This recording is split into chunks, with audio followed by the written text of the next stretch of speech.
A best friend of mine is full Native American. His mother was an experienced shaman and used peyote as part of her religion to induce visions that had value to her dogma. For years, me and her son had tried to persuade her to let us try her sacred drink, but she would always modestly turn us down. Telling her son that he was not mentally mature enough to handle it and telling me that I was white and would not understand nor enjoy the experience. One day when we were both 18, my best friend and I decided to spend part of the evening toking some homegrown northern lights he had been growing. The normal and familiar intoxication followed. We continuously laughed and made jokes over issues. This followed some weightlifting, video games, Tony Hawk, sparring, we're both skilled in martial arts, and an evening walk. Later we returned home to finish the stash and probably go out and hit up the strip. We packed the bong and took several tokish before his door swung open. Caught. His mother, the only parent living with him, came in and sat across from him. He had moved the bong behind him and was hiding the remains of the weed in his closed fist. "What's are you hiding?" his mother asked, raising an eyebrow. It was obvious at this point we were both incredibly stoned. Her eyes darted at me, and back at him. As always, while under the influence of marijuana, I am able to perceive body language much better. "Jonathan, let me see it, I'm going to smoke some too," she spoke. Me and Jonathan looked at each other and burst into uncontrolled laughter. "No way, Mom." "Okay, but you have to let me and Tim in on that tea." Her eyes spaced out for a second, her face completely calm and confident, giving nothing away. Then she nodded. "Fair enough." Jonathan reveals to her the large bong hidden behind him, already packed. She takes a very large toke and clears the whole bowl piece and stares ahead, her face expressionless, then she blows the whole cloud of smoke out without coughing. Needless to say, me and John were impressed. She then disappeared into her room, locked her door, and emerged about a half hour later with 2 large wooden cups with colorful designs. She beckoned us into the living room. We sat, candles lit across the dim room. She raised the cup to her mouth and breathed into it, but in a controlled burst, making hissing noises into the fluid. She then spoke in her native language as if blessing the drink and handed one to me. Doing the same with the next, and handing it to Jonathan. We both gulped the disgusting tasting fluid down quickly, almost gagging. She took our cups and stood. "You must be left in solitude to fully learn the plant." With this, she retires to her room. We sat there, waiting for something to happen, not sure what to think. Somewhere along the way I have fallen asleep. I have no dreams, only inky blackness, and deep, undisturbed sleep. I wake in cold sweat. Jonathan has just gotten up and ran to the bathroom. He's very loud at this point, yelling out profanity. I'm still in the haze of my sleep, not really catching all he's saying. I look at the clock, and we've been asleep for about 2 hours. The candles across the room seem to dance and sway, but I'm not paying attention. I jump to my feet and follow Jonathan down the hall. I can hear him in his bathroom, vomiting. Before I can even make it to the bathroom, something has hit me. I look at the door at the end of the hall. It burst wildly out of control and spins to the left to the right, almost like it's a top, but never fully completing a 180-degree turn. It seems like it's charging toward me, swaying back and forth. My heart skips a beat and I instinctively raise my hands in a classic karate stance as if to fight it off. I can see my fist in front of me, and yet they look so foreign. My hands seem to expand and swell, as if made of some type of liquid. Then they dissolve and melt into bright colors, hues of blue and green, mostly blue. "What is it?" I say out loud. I can't. It's too much." I managed to gasp out. I immediately felt like I had gone in way too over my head. I felt the sense of deja vu when I had once been talked into riding the scariest roller coaster at Busch Gardens, and once I was on it, I became so frightened that I wanted it to end. This was exactly how I felt right now, and things got worse. I could still hear Jonathan in the bathroom, mumbling and rambling random words. I knew he was in the same world I was. Yet I felt a million miles away from him, stuck in my own dilemma, fighting my own demons. I turned and made my way to the door and lay in the center of the floor. The light fixture overhead turned into a large, insectoid-looking structure before my eyes that hovered over me. I was terrified.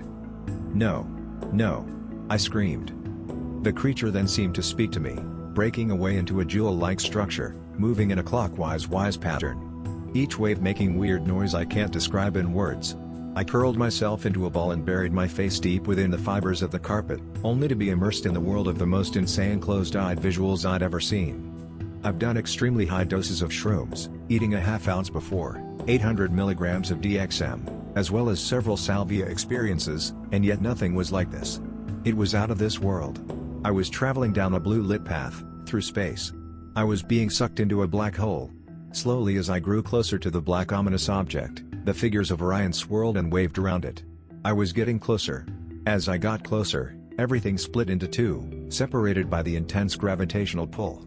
I was flung at light speed through the event horizon, where all the light circled in a cone shape, unable to escape the pull.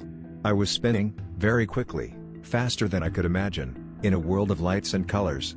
Into the singularity, which was the realm of the unknown. I opened my eyes and ran out the front door, and puked in the front lawn. I immediately felt better. It was quiet, and for a second or two, the visions stopped. Then they started up again, gentler, milder this time, and more euphoric.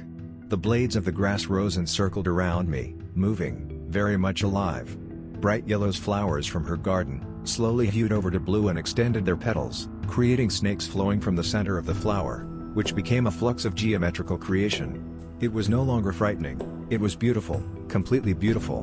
The geometry became vines, tongues, and swirls of rainbow colors. Wow, I managed. I turned my head, to view the whole quiet suburban street, and everything was swept away by light and colors. I looked up at the sky, and the stars shone down, only to travel to the center and create an orb in the sky that I perceived as God. The orb separated into halos of geometry, that extended further and further away in waves until they made up the whole sky. All moving in a beautiful sea of religious geometrical shapes. First making the Star of David, then a cross, and expanding away into snakes. The snakes were all around me now. One curled around my body and eyeballed me for a few seconds with non-hostile eyes, it then curled and spun away, my eyes following it, watching it absorb the whole world into a flash of brilliant colors. I can't remember how long I stood outside, remarked by nature. It must have been hours, just standing in one spot, blown away by the visions and the animality and significance of each. I had returned into the house to find Jonathan sitting on his bed, his mother sitting next to him. I was still hallucinating heavily at this point, and my body still felt heavy, yet undefinably free. I felt like I was expanding and becoming part of my vision. It's totally hard to describe in words. Jonathan was talking of his visions. I looked at the clock, yet could not see the letters. Whenever I almost got a good glance at the lettering, they dissolved into particles and were lost in the fabric of time. The time. I spoke out loud. 3:30, your experience is almost over. Slowly the visions became more and more subtle, consisting of only changes and colors of Jonathan's face. His mother had left the room, and we talked of our visions. I told him of the beautiful snakes and colors I had seen outside. He said he saw skeletons. He said he saw his own body as a skeleton with no flesh. He talked of horrifying visions of hell, of insects crawling across his floor, the scariest being a scorpion with a large stinger. We spent the whole remaining of the late night talking of our visions and our enlightenment from each till morning. To this day, I still have a strong belief that peyote is a gateway into an invisible world, that is unseen and not understood by the naked eye and the sober mind. Everything around us, a rock, a blade of grass, contains a spirit, and a consciousness. Since then, I have an undeniable newfound respect for life of plants and animals. I long to repeat the experience again.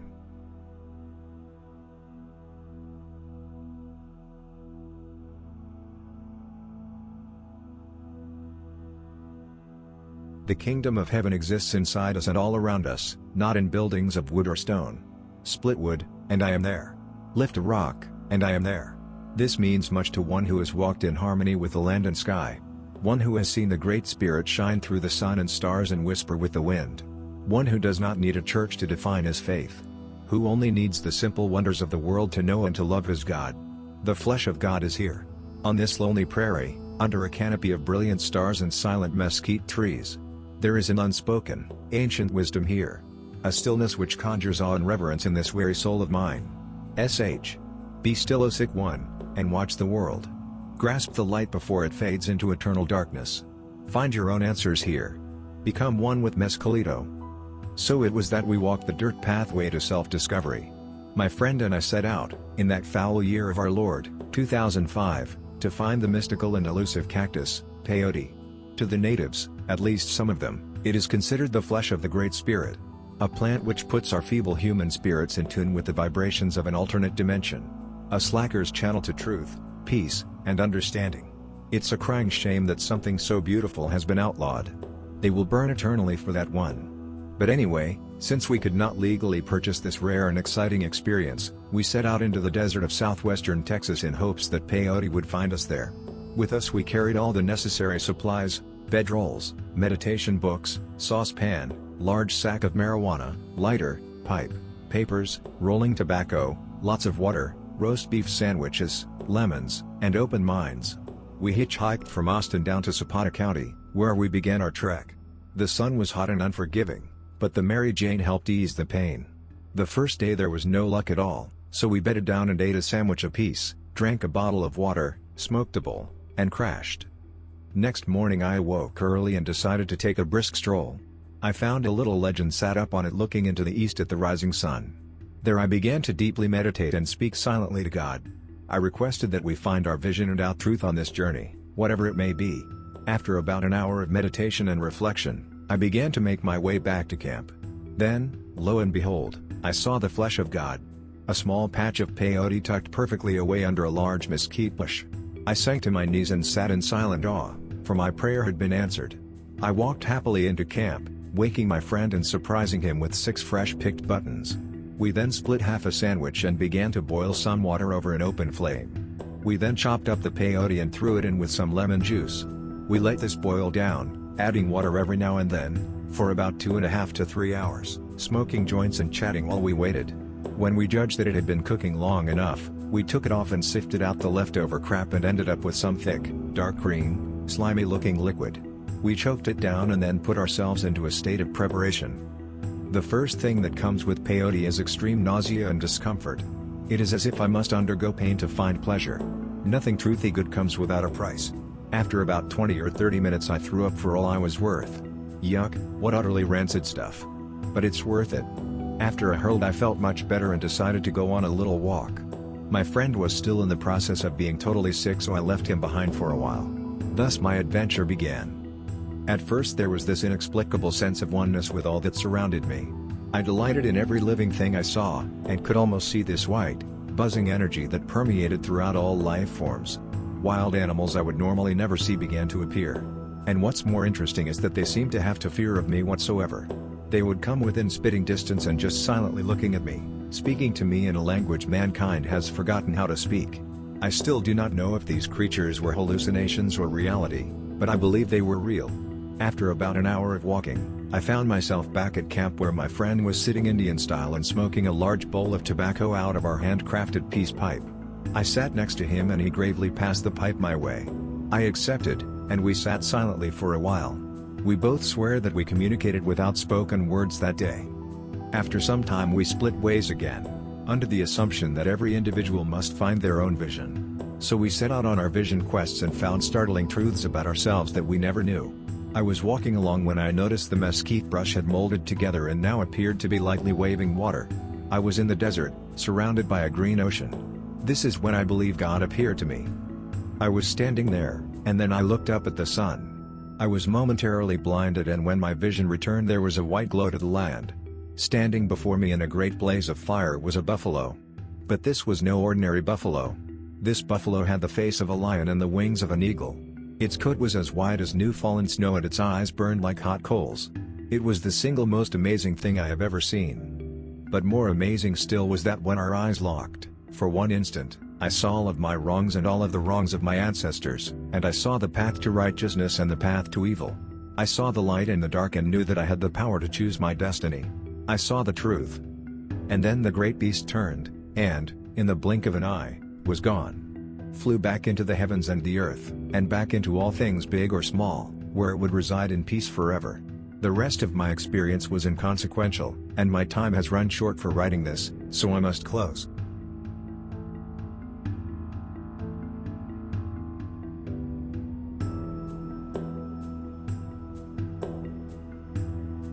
Nestled in a secluded, high southwestern desert valley, there exists a quasi-legal, all-race peyote-using church.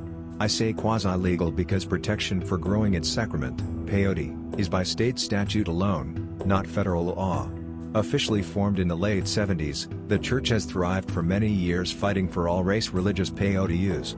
Based upon the tenets of the Native American Church and fused with some of the doctrines of Mormonism, the church teaches love, holiness and a respect for nature that is literally awesome to behold firsthand. As I arrived at this seemingly barren location late one afternoon, I wondered what I would encounter in such a brutally hot desert locale. I was not disappointed. All I can say of the weekend experience is that it all finally made sense to me. Greeted at the door by the original founder of the church, I was received with open arms and immediately felt the love of my hosts. I was given a brief tour of the humble premises and was then shown the peyote house where over 1,000 peyote cactuses were growing. One of the apostles proudly displayed a collection of illegal sacred plants. I asked how the church could operate such an openly illegal practice given the strict federal laws regarding the growing and harvesting of peyote, at which she replied that their state and the surrounding community have taken great pains to protect religious freedom. Being a predominant Mormon community, the area has had its fair share of religious disputes with the federal government in regard to religious freedom. For the most part though, the federal government has turned a blind eye to the religious practice of growing peyote for religious purposes. After settling down and setting up my tent on their land, I was awed by the beauty of nature that surrounded me. The desert was teeming with life and a home nearby was decorated in colorful pottery, which supports the financial aspect of the church.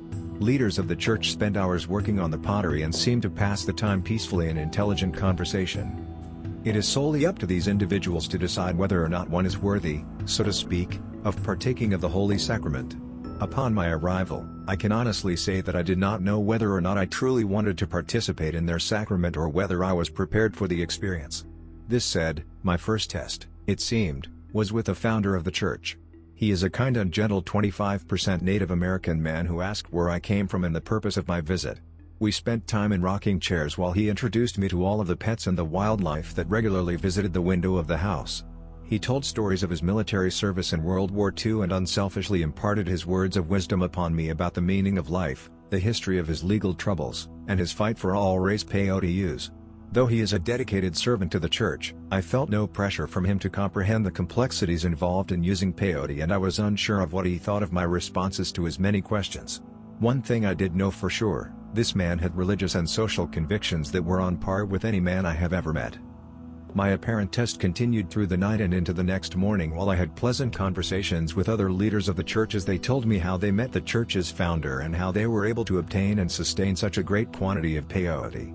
They mentioned their love and respect for their Mormon neighbors, who have paradoxically been some of the most ardent protectors of their religious freedom in the area, although Mormonism in no way advocates their use of the controlled substance. I began a fast in the morning at the recommendation of one of the apostles and spent my time hiking and exploring the wonders of the desert location. I love the mountains and hike quite often, but nothing could prepare me for what would happen that night. I assume I passed their test of sincerity since I was soon to be given a peyote tea. I was honored at this gesture and listened intently as the apostles explained what to expect, if anything.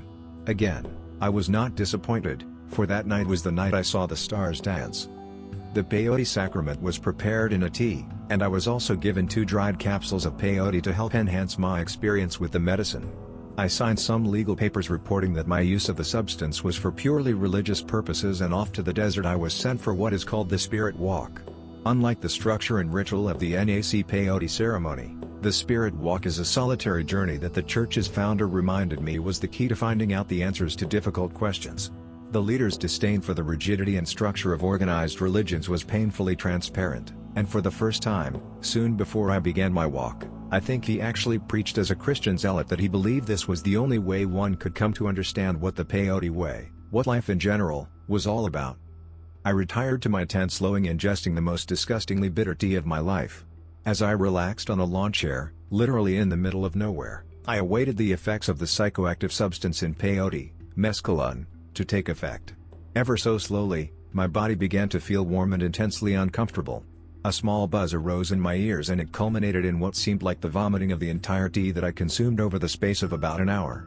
I swallowed the peyote capsules given to me with a splash of water, and slowly but surely, everything finally made sense. All the years of my research and reading began to unfold before my eyes. The isness of Huxley, the tuning of Leary, the set and setting of Smith all fell into place as I watched the moon begin to brighten with an intense array of color. The trees and the ground below me were infused with what I can only describe as life. Their colors, though it was now well past dark, were a heightened green and brown with spots of red, blue and yellow. As I looked up into the beautiful night sky, I noticed that my mouth had been wide open and all for quite some time because my throat, lips and mouth were entirely parched. I soon became consciously aware of why this was the case. I was watching the stars dance. I understood now why Huxley had such a hard time describing his mescaline experience in words within his book Doors of Perception. I understood why the set and setting so ardently defended by Houston Smith played such an important role in this experience. My mind was entirely preoccupied with what I would normally to have considered trivial. The rocks on the ground exploded with color, the stars ebbed and flowed with the music I was listening to, and I began to sing as loudly as possible. An overwhelming sense of joy and even a sense of love infused my whole body. So I started to laugh, very loudly. I laughed so hard I began to cry.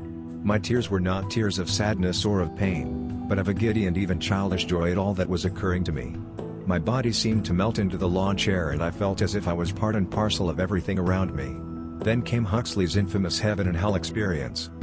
Huxley wrote another book soon after Doors of Perception about his mescaline experiences, in which he describes something similar to what Gordon Wasson calls ecstasy. However, as Wasson reports, ecstasy is not fun. Your very soul is seized and shaken until it tingles. I was so overtaken by the visual sensations that I was experiencing I retired inside my tent for a while. What awaited me was the hell and a sense of guilt and horror at all of the things I had taken for granted in my life. I reflected on the words of the church founder when he said you can learn more by following the path of the fly than the words of a preacher. I believe this simple phrase was meant to remind me that we are all somehow metaphysically connected to everything around us, and no preacher can teach us the sublime nature of such a doctrine.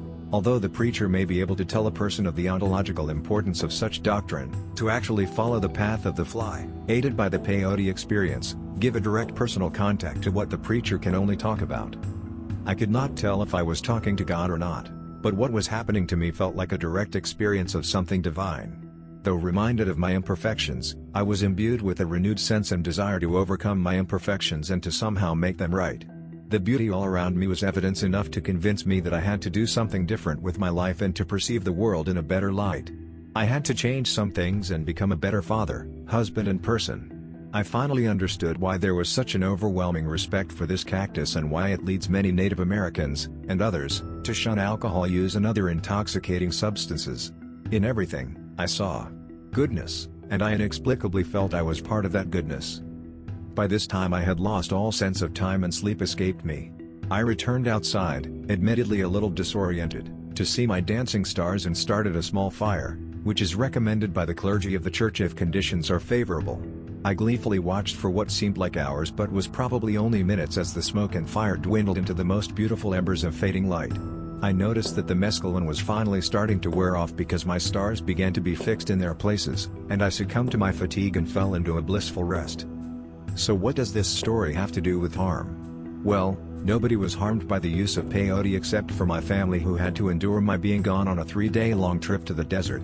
The right set and setting aided me in finding out some crucial information about an illegal substance revered by many, a portion of the divine substance. The fact that I felt a part of that divine presence evoked a pleasure that I shared with my host the next morning. As I broke my fast that morning with oranges, grapes and nectarines, I savored the sweetness of each bite. In contrast to the bitter peyote, I found that even a piece of gum was immensely tasteful. I conversed with the church founder about my experience and he again showed no signs of pushing the importance of the religious use of peyote. His only concern was that I learned from the personal, solitary experience and that I let no other interpret what I had felt and seen. In regard to that last sentence, I honestly do not know how to interpret what I felt and saw. I admit that years of research did make a lot of sense to me after ingesting peyote, but I am still at a loss to describe what happened to me. The naturalist/physicalist in me wants to explain away the experience by an appeal to the scientific evidence of how mescaline affects brain function. My religious leanings point to a holy and sacred experience that I share with the reader in story form, hopefully with reverence. I do not know if I will ever take a hallucinogenic substance ever again. It is not that I am presumptuous enough to claim I have learned or experienced all there is to know about these experiences, but quoting Alan Watts, when you get the message, hang up the phone.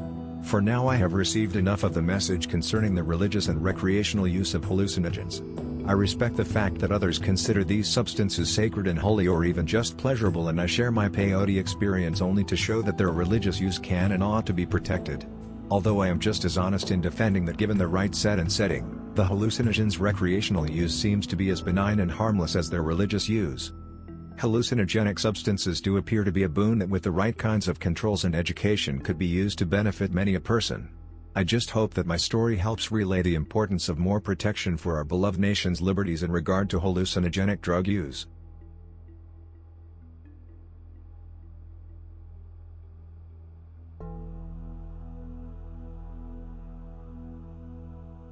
Nearly a decade ago, I first journeyed to Wirikuta, the sacred land of Peyote. The name Wirikuta has similar meaning for the Huichol people of Mexico as does our word heaven. Members of this tribe have been ceremonially reenacting the peyote hunt for as long as they can trace their origins. So it was that my interest in peyote and peyote people led me to this desolate, but magical desert valley. Traveling to Mexico was definitely not in my plans that fall.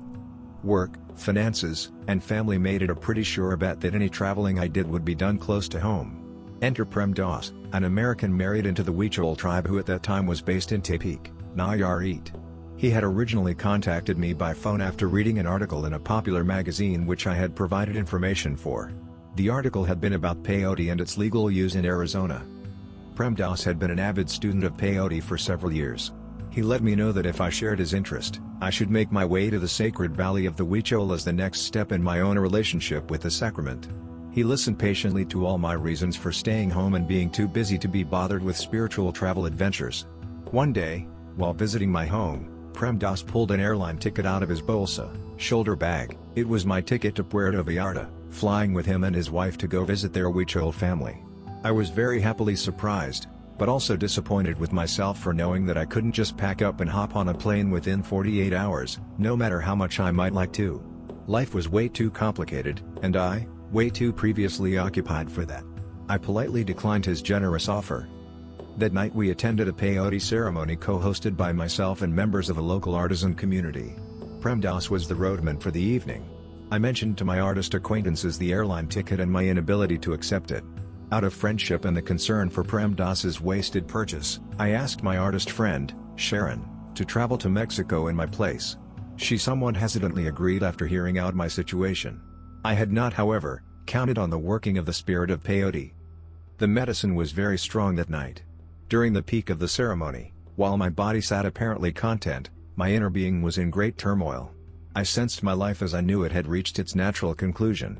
All my roads were leading nowhere. Life for me had become a charade. The driving tone of the water drum and Prem Das's chanting, normally very comforting, now seemed to stir my pot of doubt and insecurity until I could feel my spirit boiling over and evaporating into emptiness. Nothing in the world could at that moment have quenched my thirst for meaning, my hunger for purpose. Nothing, that is, except the hand of God. In my mind's eye I saw a weeping child, me, surrounded by empty space.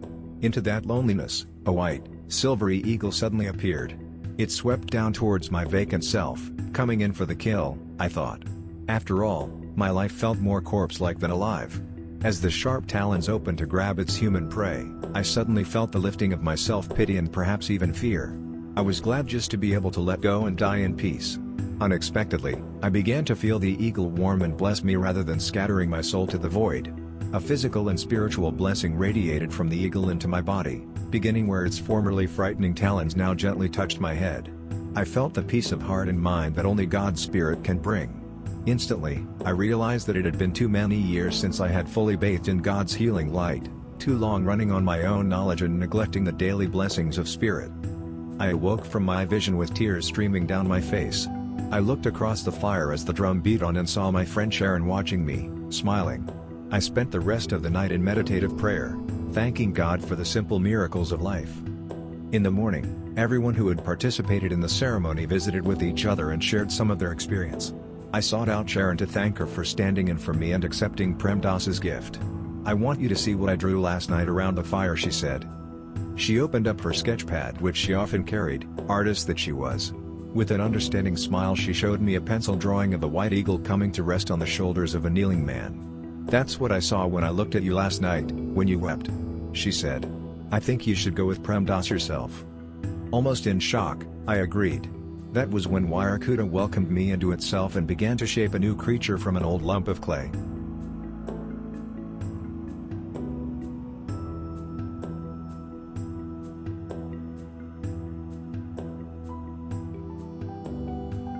Background. Me, and a couple of my friends had acquired some psychoactive cacti and had been sitting on it for a while. My and one friend went halfers on a bag of peyote and our other friend bought some Peruvian fire torch. We were to do it all together, cactus camping as we called it. One of our friends was out of the province at the time when the opportunity finally presented itself, so me and the Peruvian fire torch, let's call him Torch, holder, decided to do it without him. I grabbed my half of the peyote, he grabbed his fire torch, we grabbed a friend to trip sit, let's call him babysitter, and off we went. The trip. We arrived at a small camping area near a riverside as night fell. 2 other campsites were set up and we decided to camp at a distance from them, save them from our ruckus and us from their curious inquiries. Quickly, we set up our tents and built a fire. We immediately went to work preparing our methods of cactus consumption. Torch made a crude shake, soda pop, some lemon juice and powdered Peruvian fire torch. He could barely finish it. I tried a sip myself, it was awful, but not quite as bad as what I had in store. I went with the tea. I brewed the crushed up peyote with a mixture of water and lemon juice. I boiled it, let it cool off and drank it over the course of about half an hour. It was indescribably gross. Totally disgusting, foul, repulsive. It was bitter and tasted like vomit tinged with lemon. Somehow, I managed to choke most of it down, leaving only some rancid chunks on the bottom, most of which I ate, but couldn't totally finish. We stood chatting around the fire for a while. Babysitter and Torch make a few drinks. I declined as I was abstaining from alcohol at the time, but I joined in for the tokish of weed that were offered. It wasn't long until the first vibrations began to tingle up. And with it came terrible nausea. For me, at least. It seemed strangeness had accepted our brazen invitation, and slowly it began to seep into our night. We decided to set off into the night to explore a bit. No reason or purpose. Just go. Why not? We stumbled into the woods, enticed by bass noise and what seemed to be chanting in the distance. What bizarre cult was at work out here? We go closer to the sound. Definitely chanting. But why? We tried to figure out what the hell they were saying. Then it struck like lightning. Patty cake. They were singing patty cake. We laid down in some sand, laughing and joking. Babysitter definitely had a contact high. Torch even jokingly accused him of stealing his thought at one point while we were on the ground there. Many thoughts were stolen that night. I believe that telepathy occurs between humans on some level, and psychedelics definitely bring it to the forefront. Now, my conviction is not so powerful and absolute that I am going to run around the streets, wild-eyed and grabbing terrified pedestrians by the collar as I shout the infallible truth of ESP into their faces, but I think there is certainly something there at least worth acknowledging, as silly as it may sound. After lying on the ground for a short while, we wandered around the brush some more, vaguely and perhaps unconsciously moving towards the sound. At this point I was feeling very nauseous. The peyote wasn't sitting well. Perhaps I shouldn't have devoured the discount pizza on the drive over. I knew I would regret it. With the nausea came some ugly thoughts. In the darkness I seemed to see the outline of a group of stern-faced, square-jawed Native Americans staring at me in cold judgment. They were not too pleased with me. Though outwardly I was fairly jovial and I was enjoying myself on at least some level. I couldn't shake the darkness that was present. I began to think that I wasn't supposed to exist, that nature had never intended a wretched creature like myself to survive.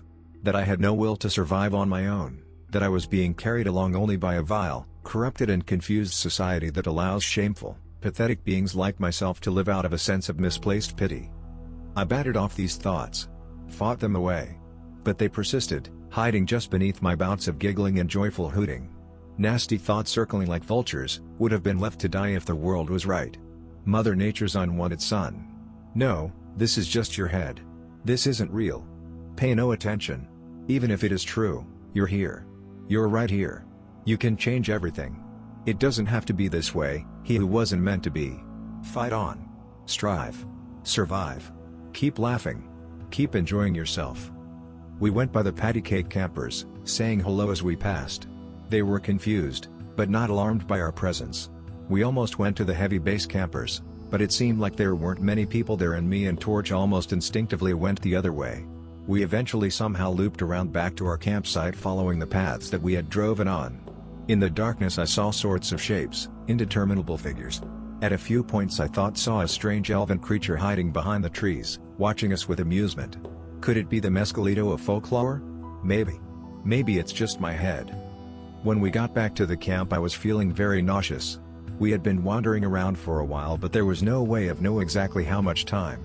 The cacti had undoubtedly kicked in full swing by now. There was no going back from here. Musical instruments were brought out.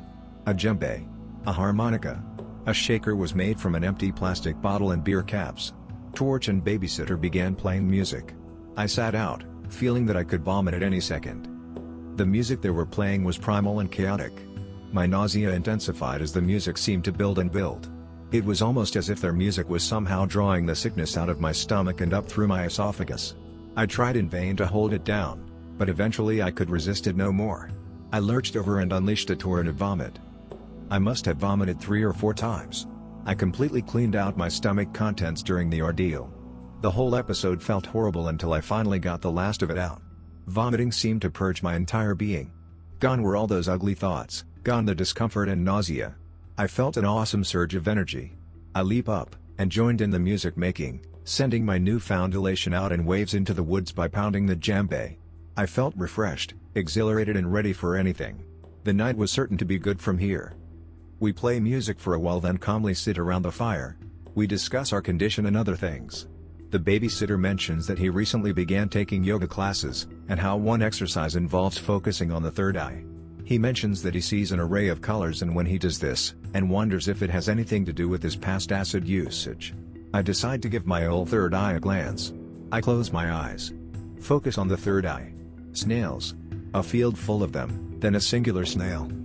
The snail melts into a luminous rainbow, which then takes the shape of a hand. I open my eyes and give a basic description to my friends. I close my eyes again. Now there's a snake. It is a rainbow snake. I can easily see it in my mind even with my eyes open. It winds around majestically, dancing an intricate ballet. I consciously decide that the snake represents DNA. DNA moving through time, creating all the forms of the world.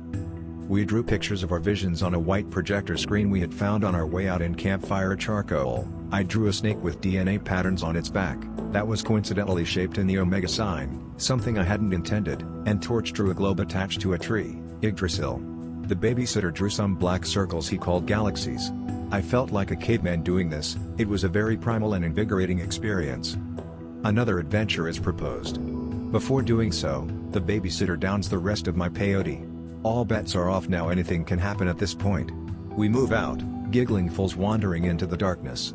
We journey through sand, brush and deadfall, making silly jokes as we make our way towards our unknown destination. I see the stern-faced Native Americans again. Only this time they're smiling and applauding me.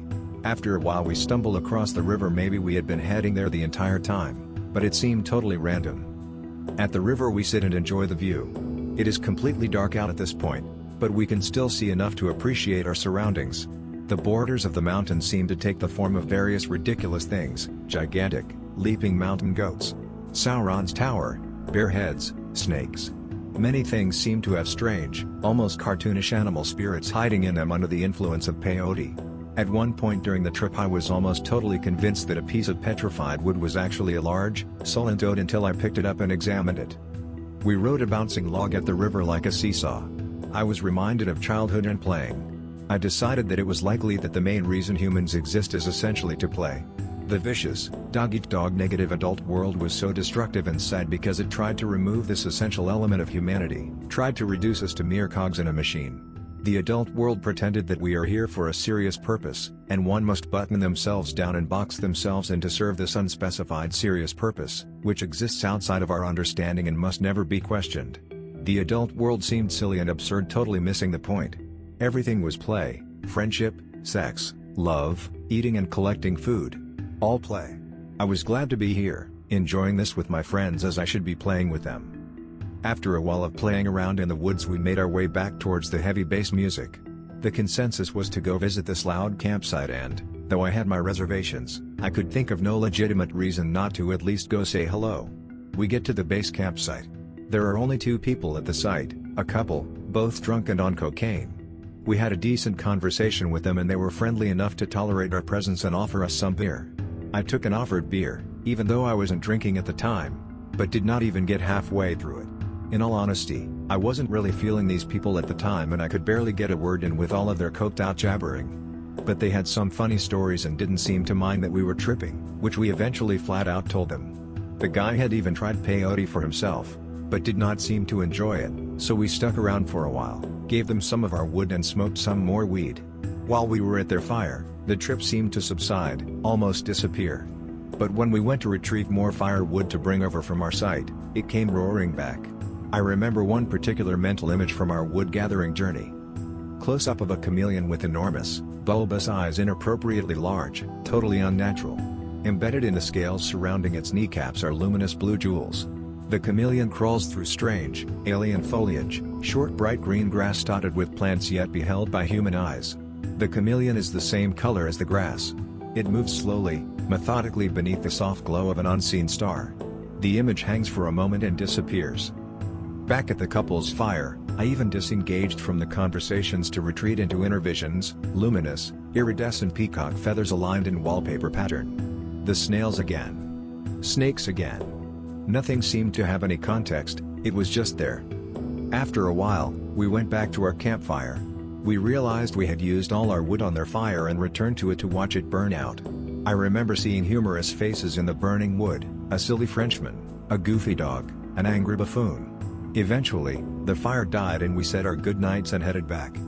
We sat around for a while in the darkness at the campsite, chatting and joking. More thoughts were stolen and reflections of the evening were shared. I saw more strange things shaping in the darkness, indistinct faces and animals. We stargazed for a while, trying to determine where the constellations were with limited success. We weren't sure if the stars were even there at some points. Eventually, we retired to bed. I crawled into my tent and wrapped myself in blankets. I'm treated to some particular images as I try to go to sleep. A grouping of 4 or 5 blue eyes suspended in the air encased in diamond-shaped red borders. Inexplicably, parts of the floating eyes and their borders are wooden. The wooden parts totally eclipse the eyes and borders, taking their basic shape but appearing like crudely glued together wood scarps and splinters. One eye floats front and center. It is exactly half wooden. A relatively featureless person made out of bright rainbows slumbering peacefully in what seems to be a desolate wasteland. Geometrical patterns. More rainbow snakes. At some point in my tent, I was unable to sleep for some time. I decide that I am supposed to be an artist, bringing all the strange and wonderful things that pop into my head somehow into the world. I contemplate being a painter. I go through a barrage of artist fantasies where I am quite revered. Silly egotistical junk and vapid wish fulfillment. But, at the end of it I still feel I should be pursuing some sort of artistic outlet in my life. I never really got on with most of the jobs I had, something was always missing. Ever since I was young working on the family farm, I would always escape the drudgery of work into the limitless realms of imagination. I felt, and still feel, that my life's purpose, if there is such a thing, is to create. In some way or another. Creation should be playful. Art should be a catalyst for evolution and social change. Create. Evolve the world. Before finally going to sleep, I think about my dead relatives and cry a bit. I realize that one of my main problems is I think too much and don't feel enough. I need to let myself feel more. I don't need to have the distant, stoic masculinity that infects our culture. I just need to be human, to have feelings and play. No more of this nonsense. Embrace yourself. Feelings help us connect, help us play. Don't let the dumbness of the world drag you down. Appreciate life. Appreciate yourself. Somehow, I finally drift into sleep. I wake up the next morning groggy and tired. I don't think I slept a lot that night. In fact, we all look pretty tired. We gather our stuff together and head out. In the back of my mind there is a buzzing. Try to feel and play. Try to create. Life is strange and beautiful. Share everything. Remember the things you learn. Never be afraid to make mistakes. I like to think that Peyote taught me some important lessons, but it was not a stern and serious teacher. It was a playful teacher. I personally believe that I got more out of it doing it in nature. But in all honesty, it's your choice. Just remember. Life is strange and beautiful.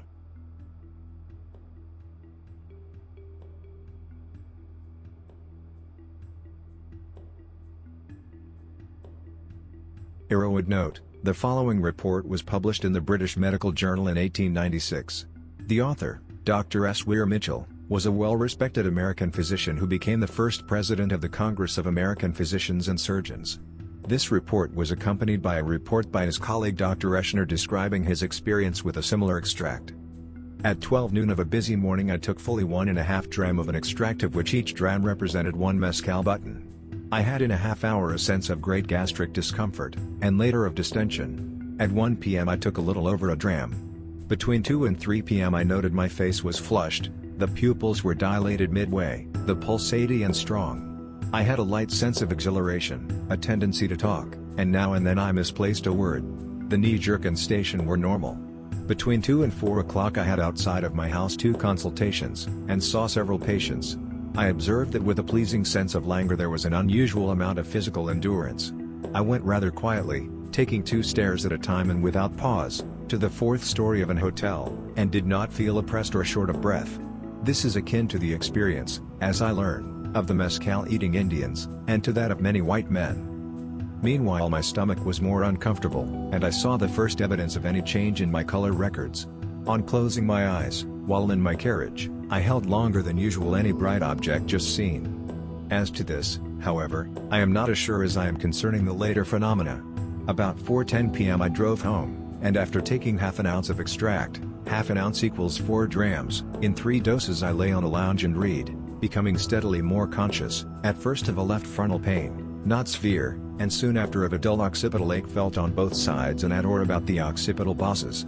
Yawning at times, sleepy, deliciously at languid ease, I was clearly in the land where it is always afternoon. At 4:30 p.m., rising to make notes, I became aware that a transparent, violet haze was about my pen point, a tint so delicate as at times to seem doubtfully existent. At this stage of the mescal intoxication I had a certain sense of the things about me as having a more positive existence than usual.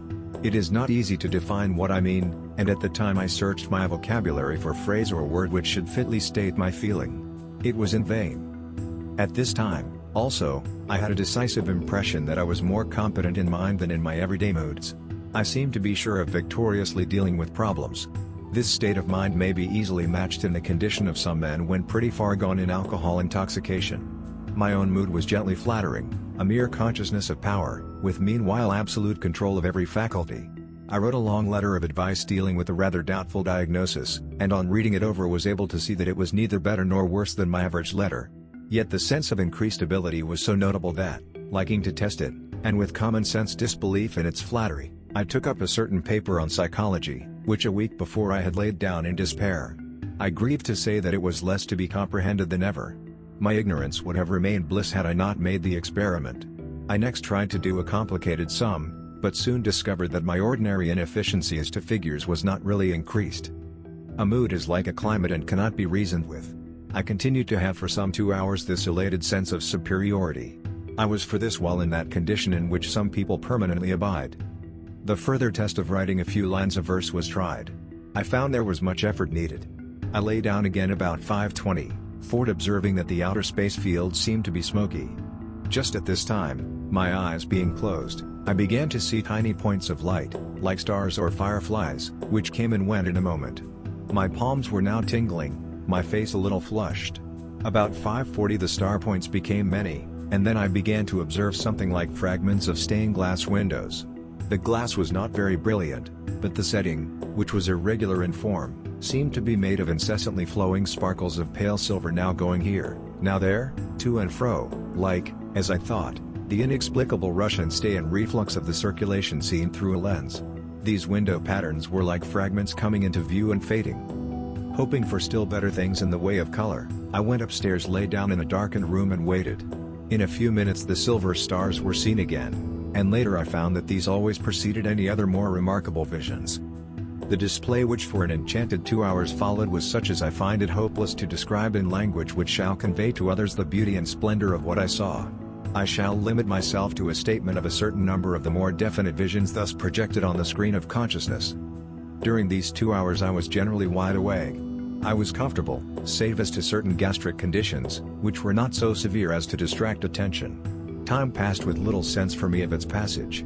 I was critically attentive, watchful, interested, and curious, making all the time mental notes for future use. Especially at the close of my experience I must, I think, have been for a while in the peculiar interval between the waking state and that of sleep, the preadormitum, the time when we are apt to dream half controlled stories, but as to this I am not very sure. As a rule, I was on guard with every power of observation and reflection in full activity. My first vivid show of mescal color effects came quickly. I saw the stars, and then, of a sudden, here and there delicate floating films of color, usually delightful neutral purples and pinks. These came and went, now here, now there. Then an abrupt rush of countless points of white light swept across the field of view, as if the unseen millions of the Milky Way were to flow a sparkling river before the eye. In a minute this was over and the field was dark. Then I began to see zigzag lines of very bright colors, like those seen in some megrams. I tried to fix the place and relation of these tints, but the changes were such as to baffle me. One was an arch of angled lines of red and green, but of what else I could not determine. It was in rapid, what I may call minute, motion. The tints of intense green and red shifted and altered, and soon were seen no more. Here, again, was the wonderful loveliness of swelling clouds of more vivid colors gone before. I could name them, and, sometimes rising from the lower field, and very swiftly altering in color tones from pale purples and rose to grays, with now and then a bar of level green or orange intense as lightning and as momentary. When I opened my eyes all was gone at once. Closing them I began after a long interval to see for the first time definite objects associated with colors. The stars sparkled, and passed away. A white spear of grey stone grew up to huge height, and became a tall, richly finished Gothic tower of very elaborate and definite design, with many rather worn statues standing in the doorways or on stone brackets. As I gazed every projecting angle, cornice, and even the face of the stones at their joining were by degrees covered or hung with clusters of what seemed to be huge precious stones, but uncut, some being more like masses of transparent fruit. These were green, purple, red, and orange, never clear yellow and never blue. All seemed to possess an interior light, and, to give the faintest idea of the perfectly satisfying intensity and purity of these gorgeous color fruits is quite beyond my power. All the colors I have ever beheld are dull as compared to these. As I looked, and it lasted long, the tower became of a fine mouse hue. Everywhere the vast pendant masses of emerald green, ruby reds, and orange began to drip a slow rain of colors. All this while nothing was at rest a moment. The balls of color moved tremulously. The tints became dull, and then, at once, past belief vivid. The architectural lines were all active with shifting tints.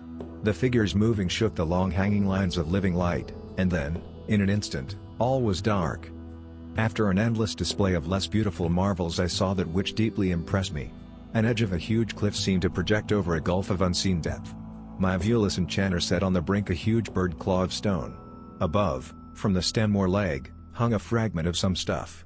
This began to unroll and float out to a distance which seemed to me to represent time as well as immensity of space. Here were miles of rippled purples, half transparent, and of ineffable beauty. Now and then soft golden clouds floated from these folds, or a great shimmer went over the whole of the rolling purples, and things, like green birds, fell from it, fluttering down into the gulf below. Next, I saw clusters of stones hanging in masses from the claws, as it seemed to me miles of them, down far below into the underworld of the Black Gulf. This was the most distinct of my visions. Incautiously I opened my eyes and it was gone. A little later I saw interlaced and numberless hoops in the air all spinning swiftly and all loaded with threaded jewels or with masses of color in long ropes of clustered balls. I began to wonder why I saw no opals, and some minutes after each of these circles, which looked like a boy's hoop, became huge opals. If I should say fluid opals it would best describe what was however like nothing earthly. I set myself later to seeing if I could conjure figures, for so far I had seen nothing human in form, nor any which seemed alive. I had no luck at this, but a long while after I saw what seemed a shop with apothecaries' bottles, but of such splendor, of green, red, purple, as are not outside of the pharmacies of fairyland. On the left wall was pinned by the tail a brown worm of perhaps 100 feet long. It was slowing rotating, like a Catherine wheel, pinwheel, nor did it seem loathly. As it turned, long green and red tentacles fell this way and that. On a bench nearby 2 little dwarfs, made, it seemed, of leather, were blowing through long glass pipes of green tint, which seemed to me to be alive, so intensely, vitally green were they. But it were vain to find in words what will describe these colors. Either they seemed strangely solid, or to possess vitality. They still linger visibly in my memory, and left the feeling that I had seen among them colors unknown to my experience. Their variety and strange juxtapositions were indeed fascinating for one to whom color is more than it is to most men, nor is it possible to describe the hundredth of what I saw. I was at last conscious of the fact that at moments I was almost asleep, and then wide awake.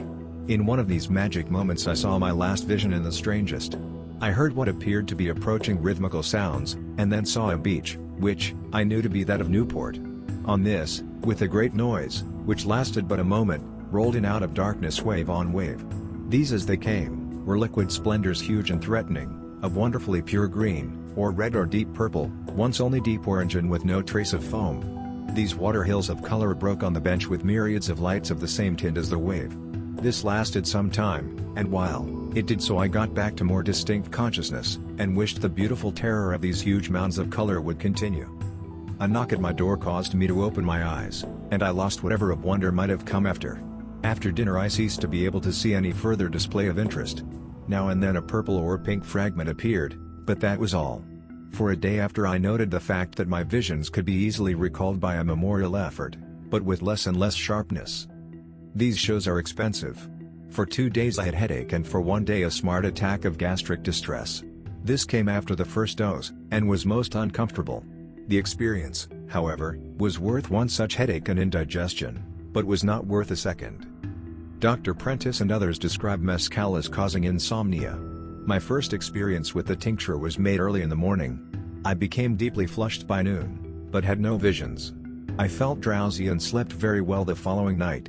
The extract used, as stated, did make me sleepless up to 4 a.m., but neither restless nor uneasy. For the psychologist this agent should have value. To be able with a whole mind to experiment mentally upon such phenomena as I have described is an unusual privilege. Here is unlocked a storehouse of glorified memorial treasures of one kind. There may be a drug which shall so release a mob of verbal memories, or of musical records, or, in fact, of tastes and odors.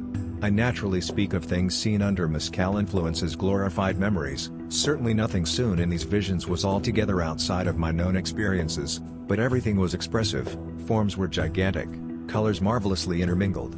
In fact, nothing was simply the vision of a thing remembered and recognized except the familiar Newport Beach. I see no obvious therapeutic uses for mescal in massive doses. It is yet to be tested by continuous employment in moderate amounts, and may be of value. I sought so to limit the influence of mescal as to remain in full possession of all my faculties. The larger doses secure, as Dr. Prentice has shown, more remarkable results, but may lessen the power to observe and to comment. I should dread a little lest excessive amounts might leave too permanent effects. In fact, I constantly carried for days a quite vivid image of one of these jewel clusters, seeing it mentally whenever my mind was turned upon the subject of my visions. I predict a perilous reign of the mescal habit when this agent becomes attainable. The temptation to call again the enchanting magic of my experience will, I am sure, be too much for some men to resist after they have once set foot in this land of fairy colors where there seems to be so much to charm and so little to excite horror or disgust. Were I to take mescal again I should dictate to a stenographer all that I saw and in due order. No one can hope to remember for later record so wild a sequence of color and of forms. But since to talk does not disturb these visions, a perfect account might easily be given. No one has told us what visions come to the Red Man. I should like to know if those of the Navy, laborer, would be like those of the artist, and above all, what those born blind could relate, and, too, such as are born color blind.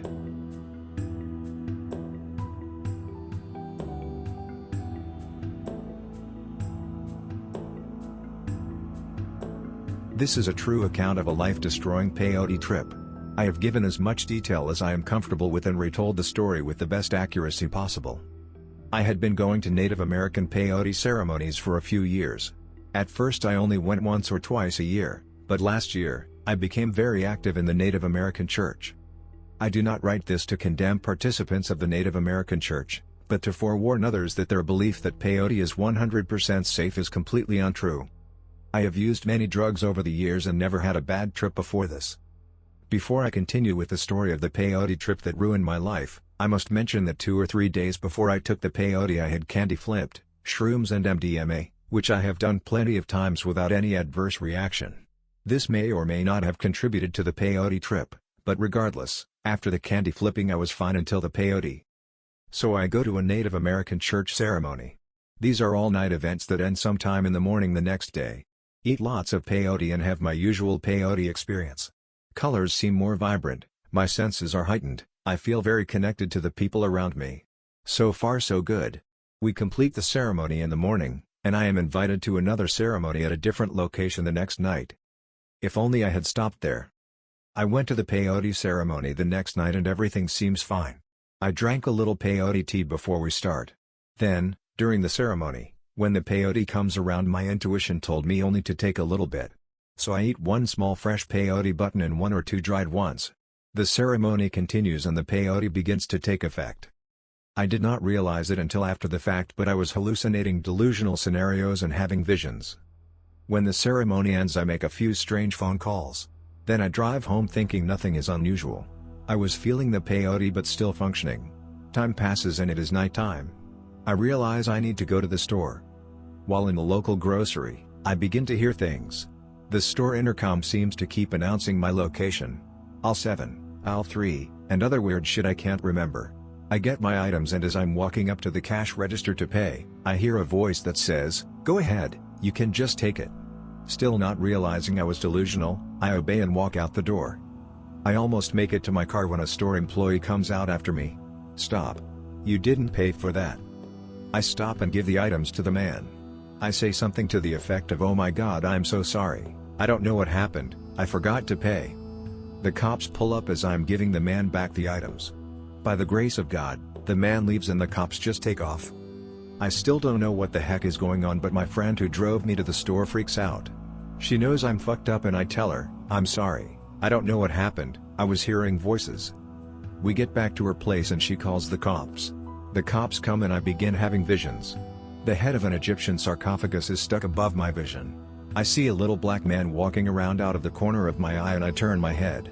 The little man begins to grow and walks up to one of the cop. The cop turns into the Grim Reaper, complete with the scythe and everything. The cops can't get me for anything except that I was talking to myself, so they take me home. When I get home I go straight to my room, without saying hi to my roommate. This is when I really lost control. I put some music on.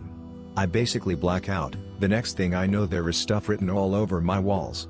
Satan, schizo, Hitler, names of God, pentagrams, upside-down crucifixes, a depiction of the 9/11 massacre. I wrote all of it but don't know why. I don't know what got me started.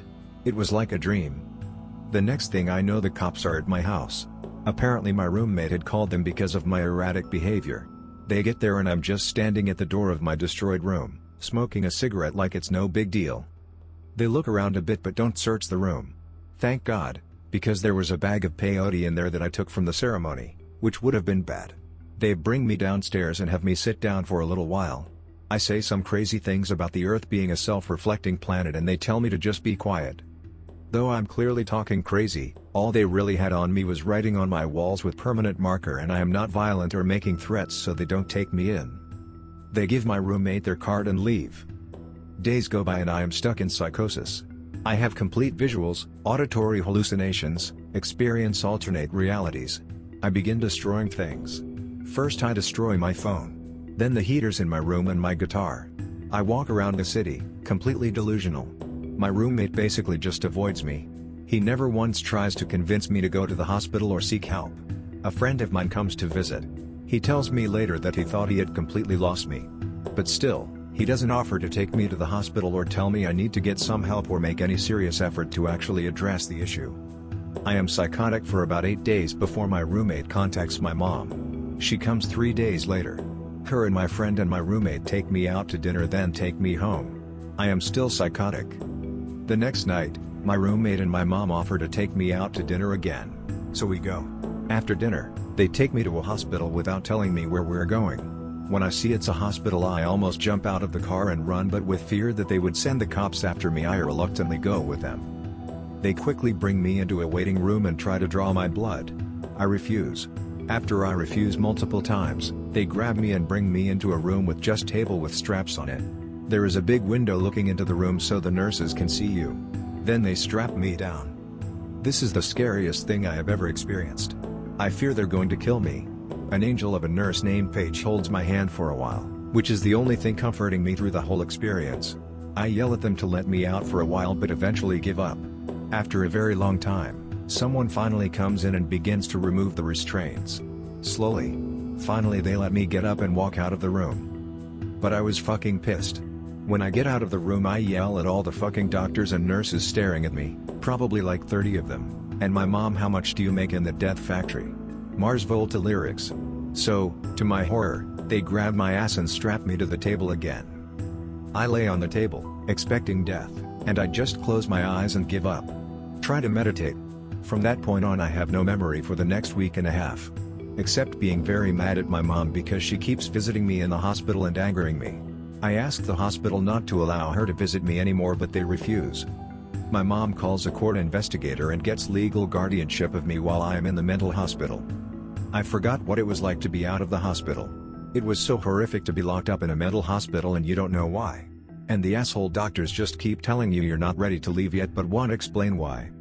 They tell me that the only way they will release me from the hospital is if I go back and live with my mom, 3,000 miles across the country, and away from my 9-month-old daughter, who was with her mom while all this happened.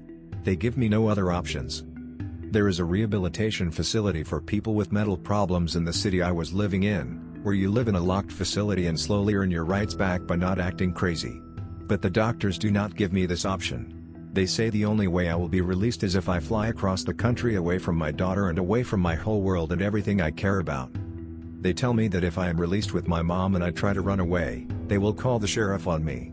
So basically, I have to go live somewhere I hate with my mom, who I hate, and if I don't stay at her house and follow all of her rules, they call the cops. So after over 3 weeks in the hospital, I am released on the condition that I have to move away and do everything my mom says or they'll put me in jail. Knowing I'm going to end up hating every second of it and ready to die because I miss my daughter so much after 3 weeks of being away from her, I'm released.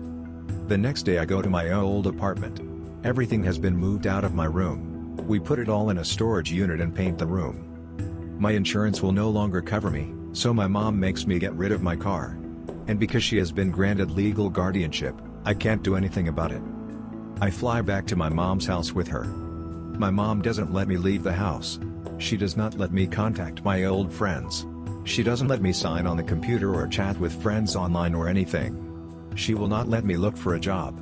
She won't let me go to the bar or have a drink. She tells me she intends to search any friends that come visit me for drugs and says if they are allowed to come over, she will be present at all times. Taking a parent from their child is cruel and unusual punishment. After about a month of increasingly deepening depression, I begin to talk about wanting to kill myself a lot. My mom takes me to doctor, ER, they give me Prozac, under the condition that I go to their psychiatrist next week. I go to the psyche, admit that I had thoughts of suicide, he has my mom take me to the ER, and they ask me, are you okay spending a couple days on the psychiatric unit so that we can adjust your medication? I agree only because they promise me it will only be a couple days. I really thought maybe they would help me. Like I'd get counseling while I was there, consolation, intelligent help. I end up locked in a state facility, where they don't do shit for you, just feed you and give you meds. They don't do shit to help you when you need it. After being in the loony pen for a couple days, I'm allowed to speak to someone working at the hospital that's not a doctor. She tells me I can sign a waiver so they have to release me in 5 days, so I sign it. Being in the hospital didn't help me at all. They prescribed me lithium and said I was bipolar, which I totally am not, and I leave, pretending not to be suicidal anymore. I am still as suicidal as ever and being in the hospital didn't help me at all. But I got out in a relatively short period of time, so I guess that's not all bad. I go to psychiatrists, get on a bunch of antidepressants, and it doesn't do shit to me. For months. The whole time, the reason I'm depressed is because I can't be with my little daughter, who is everything in the world to me. For months, all I do is search for a job and try to kill myself. It's much harder to kill yourself than it would seem. I guess I'm just a pussy for pain. Eventually I found work and was able to save up enough to move back to my daughter, but I still missed about 7 months of her life. Time I can never get back. God, it was torture. It was traumatizing. So anyway, all this shit all because of a little peyote. Don't let them tell you that peyote is good for you or safe. I am living proof that it can destroy you mentally, ruin your life, make you want to kill yourself. The Native American church is based on the belief that peyote is divine and completely good for you, will cure any disease, and cannot possibly do any harm to you. This isn't true. It's fucked up. It's a miracle I didn't kill myself or go to jail or hurt somebody or crash my car or who knows what else. The Native American church isn't evil. It is just misinformed. Peyote has very negative potential, and has been the most detrimental drug I have ever taken. Fuck, if you need to trip, fucking take shrooms or something. They feel a lot better than peyote anyway. I hope this story helps anyone interested in peyote to see that it's not a good idea. And if you ever do take it, never take it multiple days in a row. I think that's what fucked me over.